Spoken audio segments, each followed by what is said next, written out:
আজকের রেসিপি পুঁই শাকের ঘ্যাট মাছের মাথা দিয়ে। আমরা করেছি শুধু মাছের মাথা দিয়ে, কিন্তু এখানে মাছের তেল দিলে আরও ভালো হয়। প্রথমে কড়াই ফোড়ন দিয়ে সবজিগুলোকে ভেজে দিয়ে দিতে হবে কেটে রাখা পুঁই শাক। কেটে রাখা পুঁই শাক দেবার পরে জল দেবার কোনো প্রয়োজন নেই, কারণ শাকগুলো থেকে জল ছাড়বে আর ওতেই রান্না হয়ে যাবে। সাথে দিয়ে দেওয়া হয়েছে চেরা কাঁচা লঙ্কা, স্বাদ মতো নুন, হলুদ। তারপরে 10 মিনিট মতো ঢাকা দিলে সবজিগুলো এরকম হয়ে আসবে। সবজিগুলো এরকম হয়ে গেলে দিয়ে দিতে হবে ভেজে রাখা মাছের মাথাগুলো।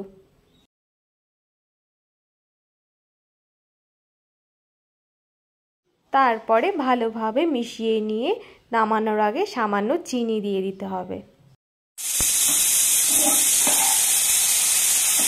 তারপরে নুন ঝাল সবকিছু ঠিক, তো ব্যাস নামিয়ে নিলেই তৈরি পুঁই শাকের ঘ্যাট মাছের মাথা দিয়ে।